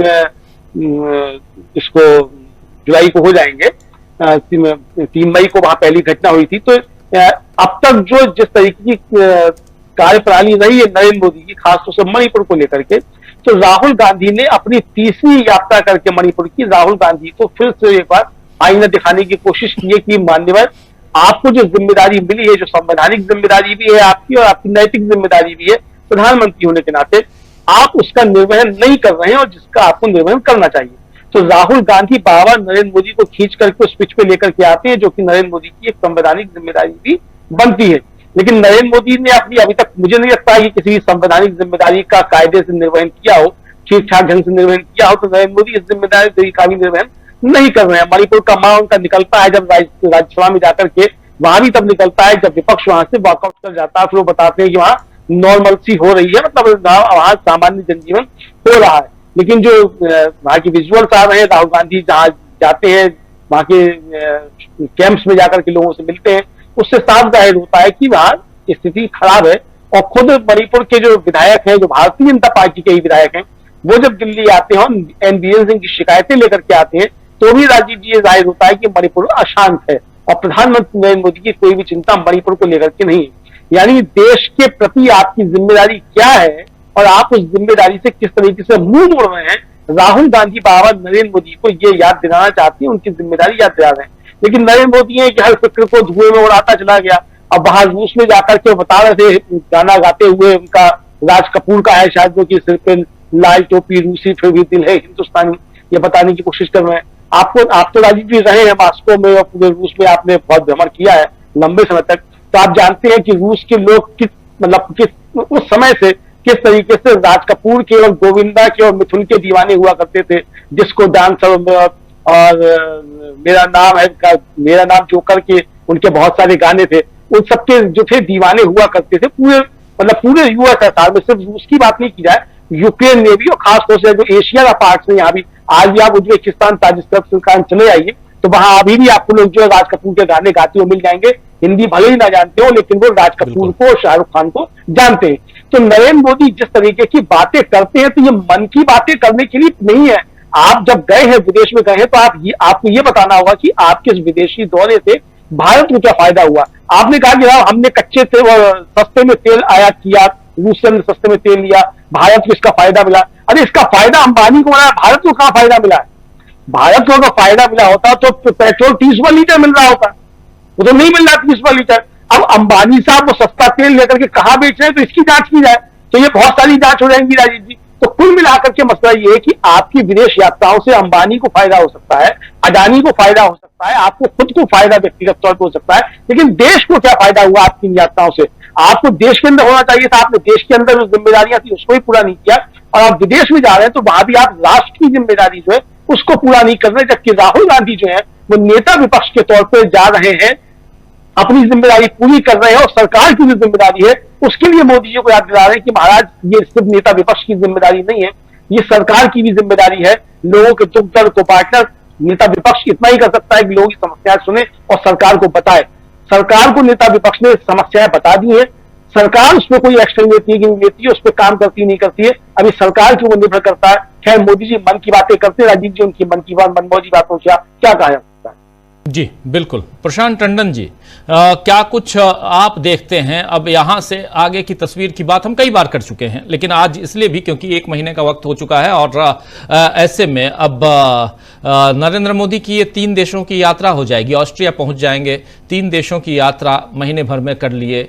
देश की स्थिति क्या वैसे ही सैटेलाइट के जरिए चलती रहेगी? देश में देश के जो हालात हैं वो सैटेलाइट से हम दूर से तो देख ही लेंगे, ऊपर तो उड़ते हैं नरेंद्र मोदी, कहीं भी रहे देख लेंगे, ऐसा हम माने? नहीं, वो राजीव जी, ये सैटेलाइट टेक्नोलॉजी से सरकार अब नहीं चल पाएगी। जैसे मैंने पहले कहा कि अब विपक्ष है यहाँ पे। एक बड़ी जो तब्दीली आई है वो ये कि राहुल गांधी केवल और केवल विपक्ष का रोल इसलिए केवल इतना नहीं निभा रहे हैं कि सरकार की आलोचना करें। विपक्ष का काम तो ये होता है कि सरकार की आलोचना करे, सरकार की जवाबदेही तय करे। वो लोगों के बीच में जा रहे हैं और ये परेशानी का कारण बनेगा, क्योंकि वो जवाबदेही जनता के थ्रू तय करवा रहे हैं। और थोड़ा मैं अपने मित्रों से थोड़ा सा डिफर ये करूंगा, हालांकि वो भी मानते होंगे कि बीजेपी ने अभी खतरा नहीं देखा राहुल गांधी का। बीजेपी शुरू से खतरा मानती रही है, इसीलिए वो कॉर्पोरेट के साथ मिलकर प्रोजेक्ट चला है। उस प्रोजेक्ट का खामियाजा केवल इतना हुआ कि वो डिले हो गया। 10 साल उन्होंने उसको आपने रोक के रखा, वरना मोदी साहब की ये स्थिति जो आज है वो 10 साल पहले भी होती, 5 साल पहले भी होती। ये तो कॉर्पोरेट मीडिया और सोशल मीडिया के जरिए तैयार किया गया था उनकी इमेज। उससे राहुल गांधी भारत जोड़ो यात्रा से बाहर आए, चुनाव में परफॉर्मेंस अच्छा हुआ, से बातें हुई। मीडिया अब रेस्क्यू नहीं कर पाएगा मोदी साहब का। देखिए मोदी साहब की सबसे बड़ा एसेट क्या है? सबसे बड़ा एसेट उनके 2 है, फुल पेज का विज्ञापन और मीडिया का सपोर्ट। सोशल मीडिया पे भी अब उनके लोग लड़ाई हारते हुए दिखाई देते हैं। तो मीडिया ने 400 पार करवा के जो एग्जिट पोल दिए, उसने मीडिया ने अपने पैर पे कुल्हाड़ी मार ली। उसकी क्रेडिबिलिटी तो नीचे थी ही थी, अब वो बिल्कुल एकदम वहां पहुंच गए कि जहां से वो कम बैक नहीं कर सकते। और इन्फ्लुएंस लगातार जो है वो डिजिटल मीडिया का और इंडिपेंडेंट मीडिया का बढ़ रहा है। जनता में राय अब यही बना रहा है। अब लोगों के बीच जाए, लोग यही बातें ही करते हैं। बहुत सारे लोग मिलते हैं जो बात करते हैं कि वो केवल अब यूट्यूब चैनल्स ही देखते हैं या डिजिटल मीडिया ही पढ़ते हैं। तो उसका असर जो है अब ये हो रहा है। जहाँ तक विदेश यात्राओं से विश्व गुरु की इमेज और इन सब का ताल्लुक है राजीव जी, वो भी काम नहीं आएगा। इसलिए मैंने कहा कि वो सैटेलाइट टेक्नोलॉजी से काम चलेगा नहीं। विदेश यात्राएं क्या होती हैं? विदेश यात्राएं भारत का पक्ष मजबूत करने के लिए होती हैं, चाहे वो मल्टीलेटरल हो चाहे वो बाइलेटरल हो। वो चुनाव जीतने की के लिए नहीं होती है। मोदी साहब की विदेश यात्राओं में और दूसरे प्रधानमंत्री की विदेश यात्राओं में क्या अंतर है? अंतर सिर्फ इतना है कि जब हमारे दूसरे नोट, चाहे नेहरू से लेके पिछले प्रधानमंत्री मनमोहन सिंह तक भी, आप देखिएगा कि जब वो प्रधानमंत्री वहां जाते थे तो इम्पोर्टेंट ये है कि वहां का मीडिया, वहां का प्रेस आपके लिए क्या लिख रहा है। वहां का प्रेस तो तब लिखेगा जब वहां के प्रेस से आप बात करेंगे, जी। आप इंटरव्यू देंगे, वह प्रेस कॉन्फ्रेंस करेंगे, तब तो वो वहां पे। दूसरा कि सारे प्रधानमंत्री जो जितने पहले प्रधानमंत्री गए, चाहे वो फ्रांस जा रहे हैं, चाहे वो इटली जा रहे हैं, चाहे वो अमेरिका जा रहे हैं, चाहे वो इंग्लैंड जा रहे हैं, चाहे वो कहीं और भी जा रहे हैं, वो वहां के स्थानीय बुद्धिजीवियों से मिलते थे, वहां के स्टूडेंट से मिलते थे, वहां के फिल्म मेकर से मिलते थे। मोदी साहब वहां के लोगों से नहीं मिलते, वहां बसे हुए गुजरातियों से मिलते हैं। तो उससे क्या है कि उनकी जो ब्रांड इमेज है वहां, उससे देश का भला नहीं होता। देश की इमेज तब बड़ी होती है कि जब आप वहां के प्रोफेसरों से मिलते हो, वहां के वैज्ञानिकों से मिलते हो, वो आपकी बात करते हैं कि देखो इंडिया का प्रधानमंत्री है, उसने हमसे ऐसी ऐसी बात की जी। उसका ये इंसाइट है। डॉक्टर मनमोहन सिंह की क्यों तारीफ होती थी? इसीलिए तारीफ होती थी क्योंकि मनमोहन सिंह के पास वो जो इंटेलेक्चुअल वो था एसेट, वो बहुत बड़ा था, उनसे तमाम लोग सीखते थे। ओबामा कह चुके हैं कि मैं सीखता था उनसे। तो ये जो मोदी साहब की कमजोरी है, या जो भी आप कहें, कि वो विदेश जाके विदेशियों से नहीं मिलते हैं। बने रहिए, परिचर्चा अभी जारी है।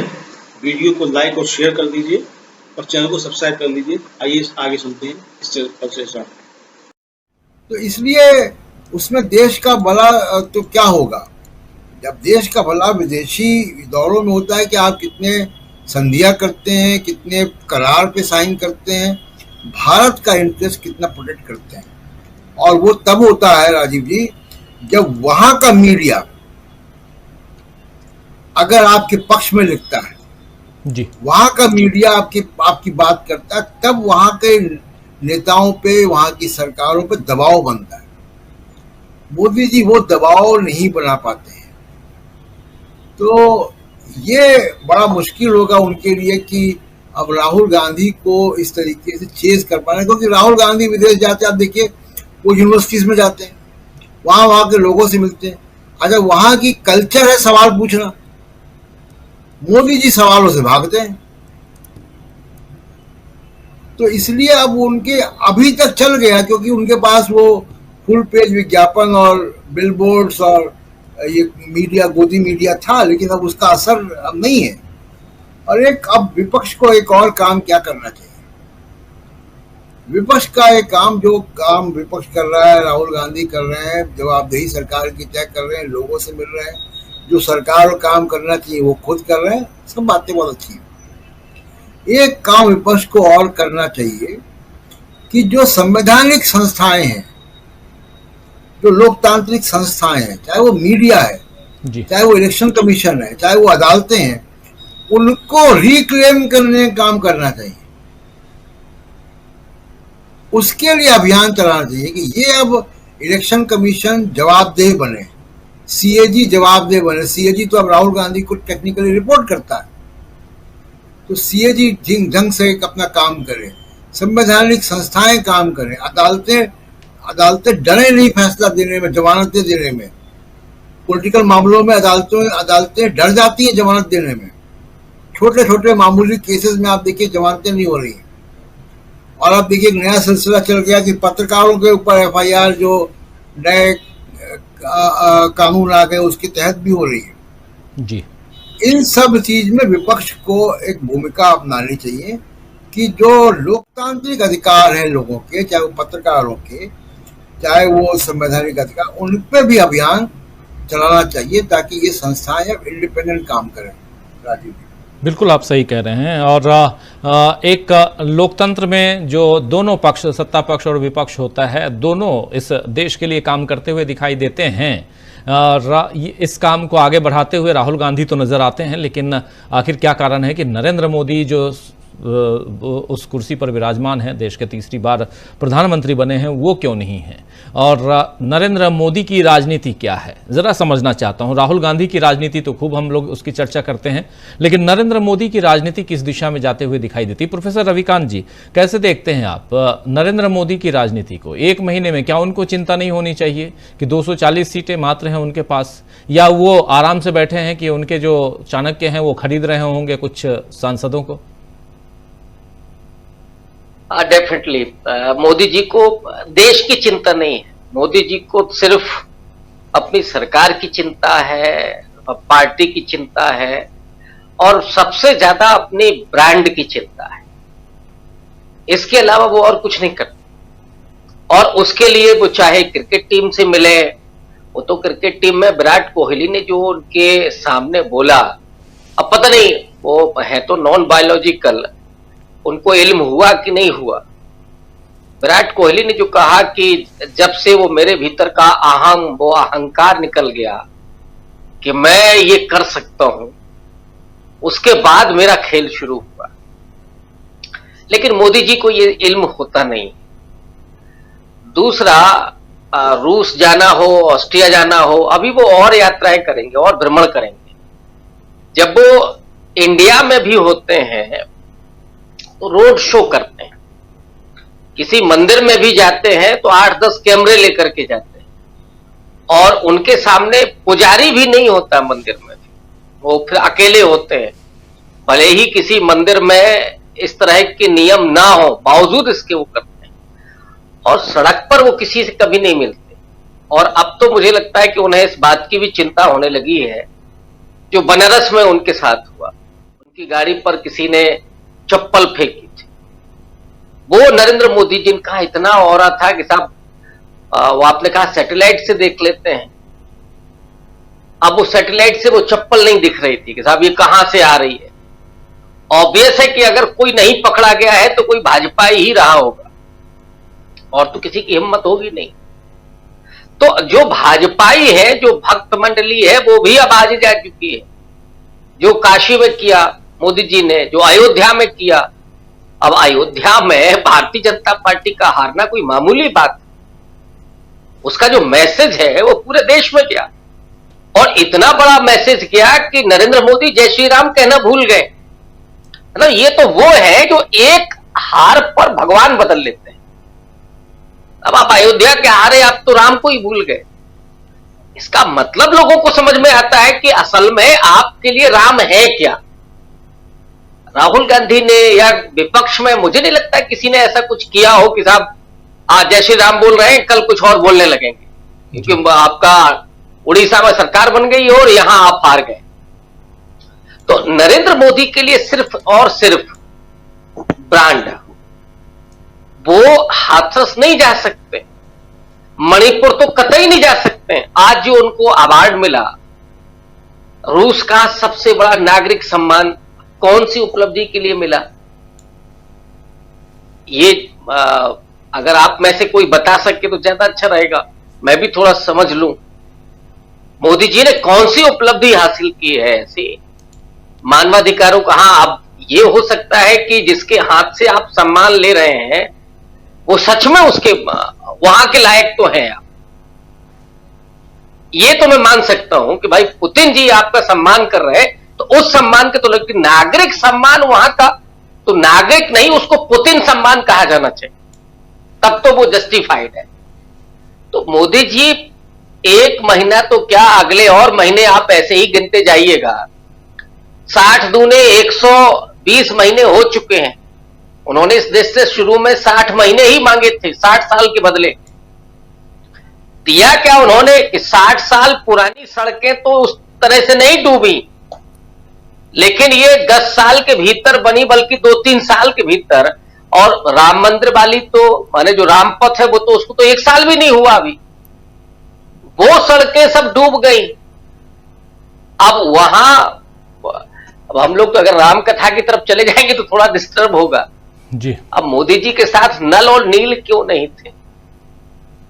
अब पता नहीं मोदी जी ने उनको बुलाया नहीं, क्या नहीं, क्या। वैसे भी मोदी जी केवल अंबानी अडानी को बुलाते, और नल और नील तो राम कथा में जहां से आते हैं, मैं अगर उसके मिथकों का ही इस्तेमाल करूं तो बेचारे थोड़ा जंगल के निवासी हैं, आदिवासी टाइप के लोग हैं, उनकी तो वो कभी परवाह करते नहीं। उल्टा ये है कि अडानी साहब के लिए उन्होंने इंतजाम कर रखा है छत्तीसगढ़ में और दूसरे राज्यों में कि आप लीजिए। और क्या नौटंकी है साहब, एक पेड़ मां के नाम, हजारों पेड़ आप काट रहे हैं। इसीलिए राजू जी मैं कहता हूं कि मोदी जी जिसके आगे शीश झुकाएं समझ लो वही गया।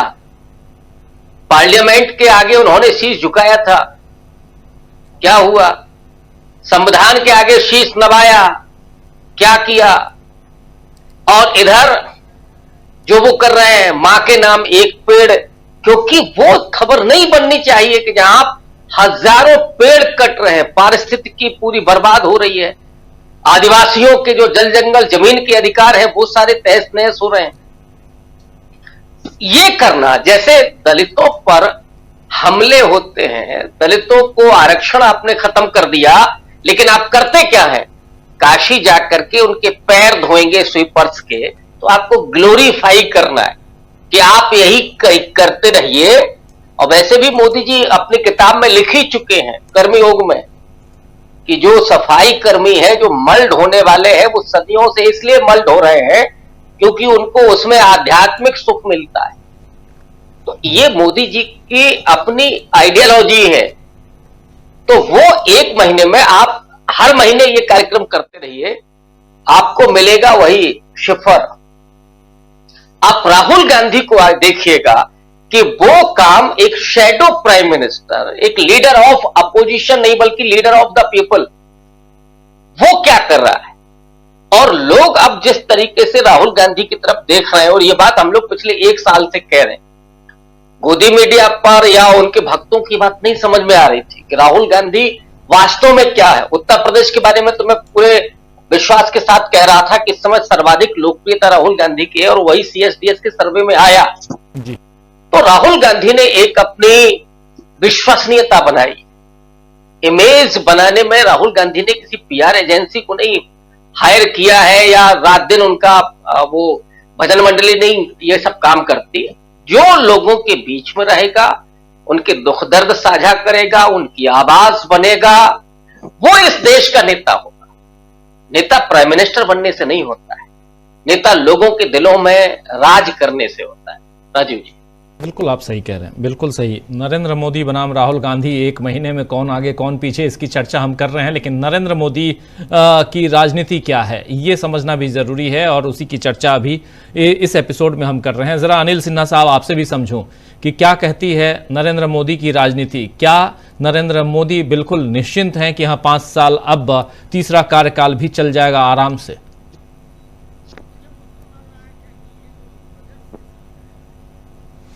है क्योंकि जो दे रहे हैं वो क्या पैकेज देंगे। एक तो है कि 2 राज्य उनके सामने है कि भाई हमको बिहार और ये मतलब आंध्र प्रदेश कि भाई हमको स्पेशल स्टेटस दो। स्पेशल स्टेटस ना भी देते हैं तो उनको कुछ देना पड़ेगा, और वो देने का मतलब है बिहार में तो उनको देना ही होगा क्योंकि इलेक्शंस बहुत करीब आ गए हैं। कोई नैरेटिव नहीं है उनके पास, नीतीश जी के पास न बीजेपी के पास, तो उनको कुछ देना है। फिर उसके बाद आंध्र प्रदेश है, आंध्र प्रदेश वो हार्ड बार्गेनर है, बहुत लंबे समय के बाद सत्ता में आए हैं। उनको अपने लोगों को भी, जो उनके चाहने वाले बिजनेसमैन हैं, उनके साथ जो पार्टी के जो इस तरह के लूट खसोट वाले लोग हैं, उनको भी लेना देना है। इसके लिए पैकेज चाहिए, तो वो क्या देते हैं, एक तो वहां है। दूसरा मुझको लग रहा है क्या कि बहुत जल्द आप देखेंगे ये जो 1 महीना आप कह रहे हैं ना, 1 महीना में जो रवैया दिखलाया है, जो पॉलिटिक्स का जो मतलब स्वरूप जो दिखाई दिया है उनका, और जो छवि अपना कंटिन्यू करना चाहते हैं, जो पुरानी छवि, उसका नतीजा मुझको ये लग रहा है कि वो मीडिया पर जो अटैक है, जो सोशल मीडिया है उसको बांधने का, और वो जो सब जो कानून बन रहा है, या जैसे कि अभी कहीं मैं देख रहा था कि प्रोफेशनल क्रिएटर्स करके कोई वर्ड आएगा जिसमें कि मतलब आप जैसे या बड़े जो जिनका काफी ये है वो है, उनको भी उसमें डाला जाएगा कि उनको कानून में कैसे लिया जाए, मतलब जो यूट्यूबर्स हैं, बहुत सारे जो नोन है उनको में, जिनका कि लाखों में है। तो ये सोशल मीडिया पर मुझको लग रहा है कि अब मतलब मुझको अब उनका जो अभी तक का जो 1 महीने का तो है, वो आपने पीपुल्स एंगल से देखा कि लोगों में उनकी लोकप्रियता कितनी गई है, घट रही है, या ब्रांडिंग उनका कैसे खत्म हो रही है, ये सब के बारे में। लेकिन मैं उनकी तरफ से अगर देखता हूँ, जो राजनीति आपने कहा क्या होगी, तो मुझको लगा है कि मोर रिप्रेशन, मोर अटैक ऑन ये क्या कहते हैं ऑपोजिशन, ज्यादा तेज करेंगे और बंदिशें जो है लाएंगे मानवाधिकारों या जो लोकतांत्रिक अधिकार है। और मीडिया जो है, क्योंकि वो मीडिया अब डिफंक मतलब ये हो गया जिसका कि कोई अब बेअसर हो चुका रहा है, तो सोशल मीडिया इतना असरदार हो गया है, उसको काबू में करने की कोशिश करेंगे दोनों तरीके से, उस पर इम्पोज करेंगे कानून का ये, और दूसरा ये। तो मुझको लग रहा है कि ये जो 15 दिन के बाद जो आप इनका इवेल्यूशन करेंगे, तो आपको पता चलेगा कि और जो उनका रवैया है उसमें और कठोरता दिखेगा आपको, और ज्यादा वो करेंगे। तो जो लोकप्रियता का ग्राफ है अभी राहुल गांधी का ऊपर जा रहा है, वो और तेजी से ऊपर जाएगा और इनका और तेजी से नीचे जाएगा। अब वही जो है क्या कि अब वो विपक्ष नहीं है न विपक्ष। दो चीज बस सिर्फ 2 लाइन में कहूंगा कि इस बार के चुनाव में 2 बड़ी चीजें दी है विपक्ष को। एक तो उनको संख्या बल दिया है तेज आवाज बुलंद करने के लिए, दूसरा एक संवैधानिक पद दिया है ये विपक्ष के नेता के रूप में। आप उसको इग्नोर नहीं कर सकते, वो एस्टेब्लिशमेंट का हिस्सा है, कैबिनेट का दर्जा है उसको आप मना नहीं कर सकते। और उसमें कितनी भी कोशिश करें स्पीकर या चेयरमैन, उसको जिस तरह से दबाने की कोशिश करेंगे वो संभव नहीं है, और उनके पीछे पूरे इंडिया गठबंधन की आवाज है। तो ये जो अंतर आया है, इस अंतर को छोटा करके नहीं आंकना चाहिए, इसका जनमानस पर भी असर होना है, और जो स्ट्रक्चरिंग है जो पॉलिटिक्स के उस पर भी असर होना है।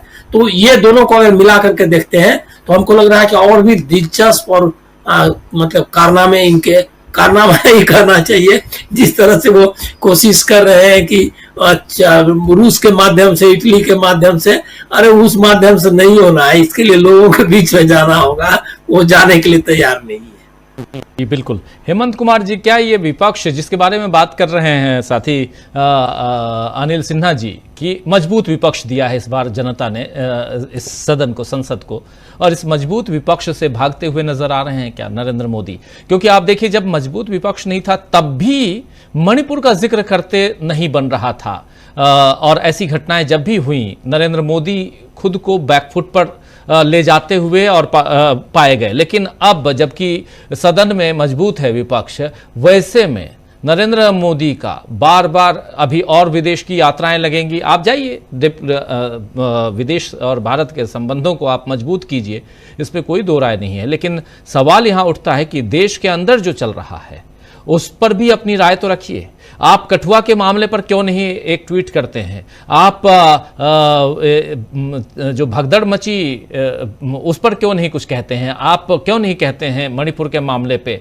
और ये सब सामान्य मंचों से आपसे लोग उम्मीद करते हैं कि आप बात करें। इन मसलों पे आपकी चुप्पी क्या कहती है? क्या आप खुद को बचाकर और दाएं बाएं करके आप खुद को संभालने की कोशिश नहीं कर रहे हैं? खुद को बचाने की कोशिश नहीं कर रहे हैं क्योंकि विपक्ष मजबूत है। राजीव जी, मोदी जी की दिक्कत यह है कि मोदी जी बोलते तो बहुत हैं, लेकिन उनमें उनकी परेशानी है, उनकी कमी है कि डायलॉग नहीं करना चाहते हैं। चाहे विपक्ष हो चाहे और कोई देश की जनता हो, वो सब सिर्फ सुनाना जानते हैं। इसलिए वो मन की बात करते हैं, तमाम तरह की बात करते हैं। उनके फॉर्मेट में वो सामने वाले का सम्मान है ही नहीं। तो यही हो रहा है कि पिछले 10 सालों के रिजीम में हम लोगों ने देखा कि विपक्ष के प्रति जो उनका असम्मान था वो तमाम संसद में भी दिख रहा था, संसद के बाद भी दिख रहा था। इस बार भी जब आए हैं तो उनकी मजबूरी ये है कि पहले तो उनको लगा कि जैसे गस खा करके गिर गए, वो जो विपक्ष ने जो रिवाइव किया अपने आप को, तो संसद में उनका चेहरा लटका हुआ दिखता था। राहुल गांधी की ऐसी निगाहों से देखते थे जैसे लग रहा था कि किस आदमी से मेरा पाला पड़ गया हुआ है। वो भाव लोकसभा के अध्यक्ष के चेहरे पर भी था, वही भाव उधर राज्यसभा के स्पीकर ये चेयरमैन के चेहरे पर भी था। तो पूरा जो भाव है उसमें ये है कि मोदी जी के साथ परेशानी ये है कि अब देश के लोगों ने उनको बहुत सीरियसली लेना छोड़ दिया है। आप उन आंकड़ों को देखिए कि जब संसद में मोदी जी बोल रहे थे और राहुल गांधी ने जब अपना भाषण किया, दोनों अवसरों पर किसको सबसे ज्यादा व्यूज मिल रहा था, सबसे ज्यादा किन लोगों को लोग सुन रहे थे। ये आंकड़े ऐसे ही नहीं है, ये आंकड़े बता रहे हैं कि लोगों का मोदी जी से मोहन हो रहा है। वो तीसरी बार सरकार उनकी बन गई है, प्रधानमंत्री बन गए हैं, लेकिन उनके भीतर उनको जो झटका लगा है, उस झटके से उभरने के लिए कुछ ऐसा लार्जर देन लाइफ जो पोस्टरिंग करते हैं। मुझे लगता है कि रूस की यात्रा करने के पीछे एक हिडन एजेंडा ये भी होगा कि शायद पुतिन से कुछ वो ताकत हासिल करना चाह रहे हो, आत्मबल हासिल करना चाह रहे हो, क्योंकि पुतिन जो जिस तरह से सरकार चलाने के लिए जिस तरह से रूस पर एक तरफा उनका कब्जा है, तो वो तो वही मॉडल है जो कि मोदी जी का मॉडल जो दिखाई देता है। तो उस हिसाब से भी ये लग रहा है कि आज की तारीख में आप रूस गए, लेकिन आप आज की तारीख में आपको अपने देश में होना चाहिए था, आपको अपने लोगों से डायलॉग करना चाहिए था। तो ये आप लेकर, ठीक है आप प्रधानमंत्री हैं, आप विदेश की यात्राएं करें, उसको लेकर कोई आपत्ति नहीं है, लेकिन एजेंडा ये है कि आज की तारीख में जो तात्कालिक सवाल क्या है, देश के सामने एजेंडा क्या है। अब एक स्टेट आपका साल भर से वो पूरा जल रहा है, वहां हिंसा रुक नहीं रही है, लेकिन उसके बावजूद आप उसको इग्नोर करते हैं, बातचीत नहीं करना चाहते हैं, आप विपक्ष के साथ सहमति की बात करते हैं, समन्वय की बात करते हैं, और अचानक आप न्यूटर्न लेते हैं, विपक्ष की बात को खारिज कर देते हैं, आप लोकसभा के डिप्टी स्पीकर का पद देना नहीं चाहते हैं। तो आखिरकार जो मोदी जी जो चाह रहे हैं वो इस बार मुझे लगता है कि मोदी जी अपने ही कर्मियों की वजह से वो पूरी दुनिया में और अपने देश में वो एक तरह से एक्सपोज होंगे धीरे धीरे।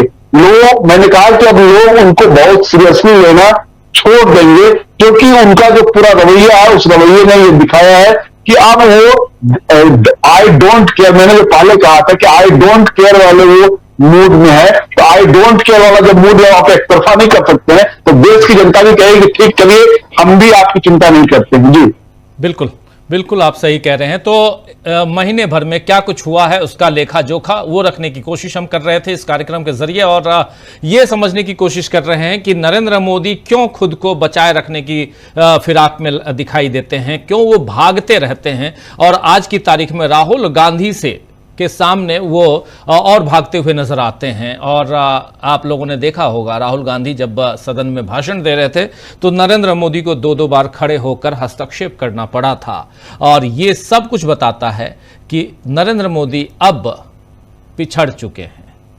तो इस कार्यक्रम को यहीं समाप्त करने की इजाजत चाहता हूं। बहुत बहुत शुक्रिया अदा करता हूं हेमंत कुमार जी क्लोजिंग कमेंट के लिए, प्रोफेसर रविकांत जी, अनिल सिन्हा जी, प्रशांत टंडन जी, डॉक्टर दीपक पाचपोर जी और अमलेंदु उपाध्याय जी, आप सबका बहुत बहुत शुक्रिया, बहुत धन्यवाद। और आप आशा है ये कार्यक्रम आपको पसंद आया होगा। इस वीडियो को ज्यादा से ज्यादा शेयर करें, लाइक करें और कमेंट करके बताएं आपकी राय क्या है। और अगर आपने हमारा यूट्यूब चैनल पर सब्सक्राइब नहीं किया है तो तुरंत इसको सब्सक्राइब कर लीजिए और बेल आइकन भी दबा दीजिएगा, ताकि अगली जब वीडियो अपलोड हो तो आपके पास इसका नोटिफिकेशन पहुंच सके। और अगर आपने हमारा फेसबुक पेज फॉलो नहीं किया है, फेसबुक पेज को भी फॉलो करें। धन्यवाद।